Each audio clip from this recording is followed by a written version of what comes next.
स्वागत है आप सबको हमारे चैनल आध्यात्मिक रहस्य में। हमारे साथ इस रामायण की यात्रा में जुड़ने के लिए बहुत बहुत धन्यवाद। अगर आप पहली बार हमारे चैनल पे आए हो तो प्लीज चैनल को सब्सक्राइब जरूर करें। तो चलिए शुरू करते हैं। बालकांड 66वां सर्ग। राजा जनक का विश्वामित्र और राम लक्ष्मण का सत्कार करके उन्हें अपने यहाँ रखे हुए धनुष का परिचय देना और धनुष चढ़ा देने पर श्री राम के साथ उनके ब्याह का निश्चय प्रकट करना।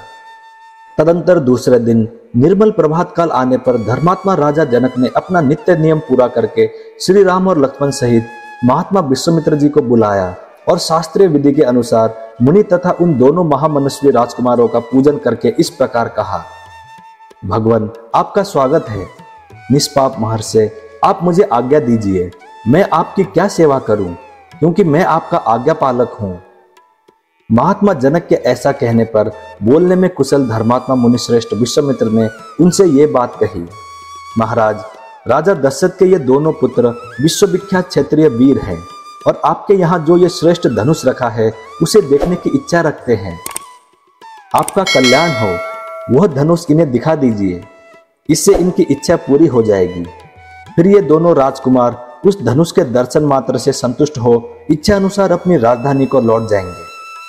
मुनि के ऐसा कहने पर राजा जनक महामुनि विश्वामित्र से बोले, मुनिवर, इस धनुष का वृत्तांत सुनिए। जिस उद्देश्य से यह धनुष यहाँ रखा गया वो सब बताता हूँ। भगवान, निमि के ज्येष्ठ पुत्र राजा देवरात के नाम से विख्यात थे। उन्हीं महात्मा के हाथ में यह धनुष धरोहर के रूप में दिया गया था। कहते हैं पूर्व काल में दक्ष यज्ञ विध्वंस के समय परम पराक्रमी भगवान शंकर ने खेल खेल में ही रोष पूर्वक इस धनुष को उठाकर यज्ञ विध्वंसक के पश्चात देवताओं से कहा, देवगण, मैं यज्ञ में भाग प्राप्त करना चाहता था, किंतु तुम लोगों ने नहीं दिया, इसलिए इस धनुष से मैं तुम सब लोगों के परम पूजनीय श्रेष्ठ अंग मस्तक काट डालूंगा। मुनिश्रेष्ठ, ये सुनकर संपूर्ण देवता उदास हो गए और स्तुति के द्वारा देवादिदेव महादेव जी को प्रसन्न करने लगे। अंत में उन पर भगवान शिव प्रसन्न हो गए। प्रसन्न होकर उन्होंने उन सब महामनस्वी देवताओं को यह धनुष अर्पण कर दिया। वही यह देवादिदेव महात्मा भगवान शंकर का धनुष रत्न है, जो मेरे पूर्वज महाराज देवरात के पास धरोहर के रूप में रखा गया था। एक दिन मैं यज्ञ के लिए भूमि शोधन करते समय खेत में हल चला रहा था। उसी समय हल के अग्रभाग से जोती गई भूमि हराई सीता से एक कन्या प्रकट हुई। सीता हल द्वारा खींची गई रेखा से उत्पन्न होने के कारण उसका नाम सीता रखा गया। पृथ्वी से प्रकट हुई वो मेरी कन्या क्रमशः बढ़कर सयानी हुई। अपने इस अयोनिजा कन्या के विषय में मैंने ये निश्चय किया कि जो अपने पराक्रम से इस धनुष को चढ़ा देगा उसी के साथ मैं इसका ब्याह करूंगा। इस तरह इसे वीर्य शुल्क का पराक्रम रूप शुल्क वाली बनाकर अपने घर में रख छोड़ा है। मुनिश्रेष्ठ, भूतल से प्रकट होकर दिनों दिन बढ़ने वाली मेरी पुत्री सीता को कई राजाओं ने यहाँ आकर मांगा, परंतु भगवान, कन्या का वर्ण करने वाले उन सभी राजाओं को मैंने ये बात बता दिया कि मेरी कन्या वीर्य शुल्का है। उचित पराक्रम प्रकट करने पर ही कोई पुरुष उसके साथ विवाह करने का अधिकारी हो सकता है। यही कारण है कि मैंने आज तक किसी को अपनी कन्या नहीं दी। मुनि पुंगव, तब सभी राजा मिलकर मिथिला में आए और पूछने लगे कि राजकुमारी सीता को प्राप्त करने के लिए कौन सा पराक्रम निश्चित किया गया है। मैंने पराक्रम की जिज्ञासा करने वाले उन राजाओं के सामने यह शिव जी का धनुष रख दिया, परंतु वे लोग इसे उठाने या हिलाने में भी समर्थ न हो सके।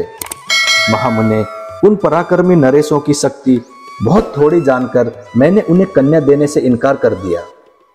तपोधन, इसके बाद जो घटना घटी उसे भी आप सुन लीजिए। मुनिप्रवर, मेरे इनकार करने पर ये सब राजा अत्यंत कुपित हो उठे और अपने पराक्रम के विषय में संशयापन्न हो मिथिला को चारों ओर से घेर कर खड़े हो गए। मेरे द्वारा अपना तिरस्कार हुआ मानकर उन श्रेष्ठ नरेशों ने अत्यंत रुष्ट हो मिथिलापुरी को सब ओर से पीड़ा देना प्रारंभ कर दिया। मुनिश्रेष्ठ, पूरे 1 वर्ष तक वे घेरा डाले रहे। इस बीच में युद्ध के सारे साधन क्षीण हो गए। इससे मुझे बड़ा दुख हुआ। तब मैंने तपस्या के द्वारा समस्त देवताओं को प्रसन्न करने की चेष्टा की। देवता बहुत प्रसन्न हुए और उन्होंने मुझे चतुर्ंगणी सेना प्रदान की। फिर तो हमारी सैनिकों की मार खाकर वे सभी पापाचारी राजा जो बलहीन थे अथवा जिनके बलवान होने में संदेह था, मंत्रियों सहित भागकर विभिन्न दिशाओं में चले गए। मुनिश्रेष्ठ, यही वो परम प्रकाशमान धनुष है। उत्तम व्रत का पालन करने वाले महर्षि, मैं उसे श्री राम और लक्ष्मण को भी दिखाऊंगा। मुने, यदि श्री राम इस धनुष की प्रत्यक्षा चढ़ा दें तो मैं अपनी अयोनिजा कन्या सीता को इन दशरथ कुमार के हाथ में दे दूं। इस प्रकार श्री वाल्मीकि निर्मित आर्ष रामायण आदि काव्य के बाल कांड में 66वां सर्ग पूरा हुआ। मैं उम्मीद करता हूँ श्री राम जी आपकी सारी मनोकामनाएं पूरी करें। जय श्री राम, जय हनुमान। अब मिलते हैं अगली वीडियो में।